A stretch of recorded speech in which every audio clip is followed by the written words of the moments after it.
Hello students, তোমাদের সকলকে স্বাগত। আজকে তোমাদের দ্বিতীয় পর্যায়ক্রমিক মূল্যায়ন 2026-এর ক্লাস 8-এর রায় ও মার্টিন প্রশ্নবিচিত্রার পরিবেশ বিষয়ের মডেল সেট 2 করে দেখাবো। তো চলো শুরু করা যাক। তার আগে বলে দিই, তোমরা যদি চ্যানেলে নতুন হয়ে থাকো তাহলে চ্যানেলটিকে অবশ্যই সাবস্ক্রাইব করে দিবে।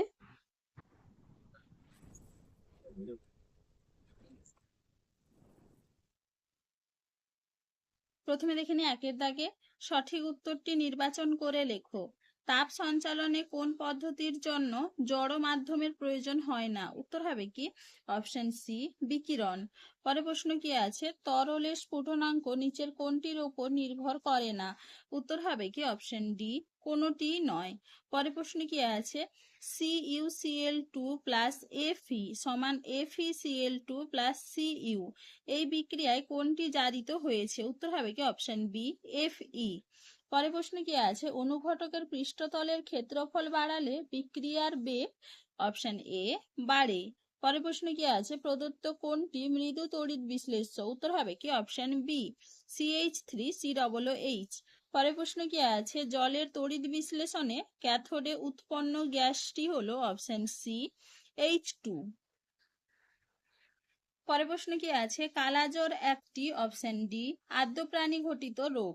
পরে প্রশ্ন কি আছে? প্রকৃতিতে ঊর্ধ্বাকাশ এবং ভূপৃষ্ঠের মধ্যে বিভব পার্থক্য বজায় রাখে অপশন বি, বজ্রপাত। পরে প্রশ্ন কি আছে? চা এর যে উপাদান রক্তে কোলেস্টেরলের মাত্রা কমাতে সাহায্য করে? উত্তর হবে কি অপশন সি, পলিফেনল। পরে প্রশ্ন কি আছে? স্বল্পমেয়াদী জাতের ধান হলো অপশন এ, রত্না। এবার দেখে নি দুয়ের দাগে। অতি সংক্ষিপ্ত উত্তর দাও। হিমমিশ্রের একটি ব্যবহার লেখো। দেখে না উত্তরটা তোমরা। হিমমিশ্রের ব্যবহার এখান থেকে এইটুকু লিখবে। পরে প্রশ্ন কি আছে? কোন নীতির ওপর ভিত্তি করে প্রেসার কুকার তৈরি করা হয়? উত্তর হবে কি চাপের বৃদ্ধিতে তরলের স্ফুটনাঙ্ক বৃদ্ধি পায়। পরে প্রশ্ন কি আছে? শব্দ প্রভাবক হিসেবে কাজ করে এমন একটি বিক্রিয়ার উদাহরণ দাও। উত্তর হবে কি লুমিনেসেন্স। পরে প্রশ্ন কি আছে? মরচের সংকেতটি লেখো। দেখে না উত্তরটা তোমরা। পরে প্রশ্ন কি আছে? তড়িৎ বিশ্লেষণকালে কোন তড়িৎ দ্বারে বিজারণ ঘটে? উত্তর হবে কি ক্যাথোডে। পরে প্রশ্ন কি আছে? ইলেকট্রোড কি? উত্তর হবে কি যার মধ্য দিয়ে বিদ্যুৎ চলাচল করে তাকে বলে ইলেকট্রোড। পরে প্রশ্ন কি আছে? কি জন্য ডটস করা হয়? উত্তর হবে কি যক্ষা রোগে চিকিৎসার জন্য। পরে প্রশ্ন কি আছে? প্লেগ রোগের জীবাণুর নাম লেখো। উত্তর হবে কি ইয়ারসিনিয়া পেস্টিস। পরে প্রশ্ন কি আছে? একটি রাসায়নিক আগাছানাশকের নাম লেখো। উত্তর হবে কি 2,4-D। পরে প্রশ্ন কি আছে? কম্বাইন হারভেস্টার কি কাজে ব্যবহার করা হয়? উত্তর হবে কি ফসল তোলা, মাড়াই ও ঝাড়াই কাজে। পরে প্রশ্ন কি আছে? মুরগির একটি ডুয়াল ব্রিড এর নাম লেখো। উত্তর হবে কি রোড আইল্যান্ড রেড। পরে প্রশ্ন কি আছে? সত্য না মিথ্যা লেখো। মাখনের কোনো নির্দিষ্ট গলনাঙ্ক বা হিমাঙ্ক নেই, এটা হবে সত্য। চলো এবারে দেখে নি তিনের দাগে। সংক্ষিপ্ত উত্তর দাও। বাষ্পায়নের হার কোন কোন বিষয়ের ওপর নির্ভর করে? দেখে নাও উত্তরটা তোমরা এখান থেকে লিখবে। ভালো করে একটু দেখে নাও।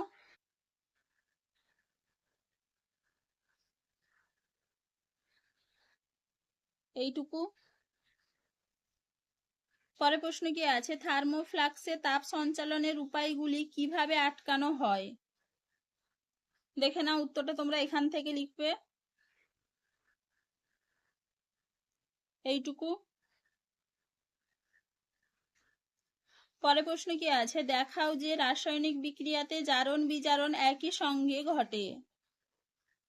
দেখে নাও উত্তরটা তোমরা এখান থেকে লিখবে।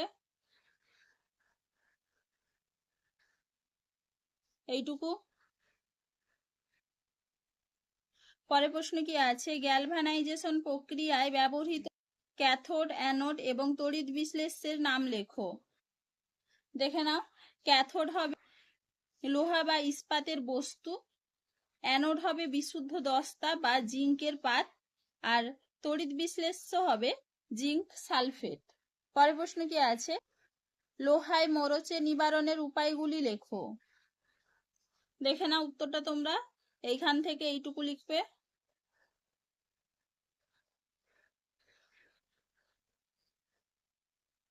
পরের প্রশ্ন কি আছে, গলিত সোডিয়াম ক্লোরাইডের তড়িৎ বিশ্লেষণের ক্ষেত্রে ক্যাথোড ও অ্যানোড বিক্রিয়াটি লেখো। দেখে নাও উত্তরটা তোমরা। ক্যাথোড বিক্রিয়া এবং অ্যানোড বিক্রিয়া ভালো করে একটু দেখে নাও এইটুকু। পরের প্রশ্ন কি আছে, বিভিন্ন প্রকার মশার নাম ও তাদের দ্বারা সংক্রামিত রোগের নাম লেখো। দেখে নাও উত্তরটা তোমরা এখান থেকে এইটুকু লিখবে। পরের প্রশ্ন কি আছে, বজ্র নিরোধক কি, এটি কিভাবে কাজ করে। প্রথমে দেখে নাও বজ্র নিরোধক কি, এইখান থেকে এইটুকু লিখবে। এরপরে দেখে নাও কার্যনীতি, এখান থেকে লিখবে। ভালো করে একটু দেখে নাও এইটুকু। এরপরে দেখে নাও এবার এইটুকু। পরে প্রশ্ন কি আছে, ফসলের কীটপতঙ্গ নিয়ন্ত্রণে ব্যবহৃত রাসায়নিক পদ্ধতির ক্ষতিকারক প্রভাবগুলি লেখো। দেখে নাও উত্তরটা তোমরা এখান থেকে লিখবে।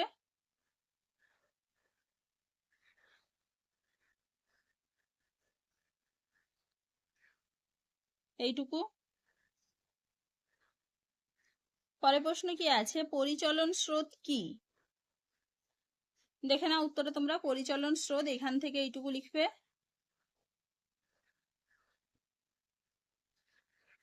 এরপরে কি আছে, বায়ুতে পরিচলন স্রোত কিভাবে সৃষ্টি হয়।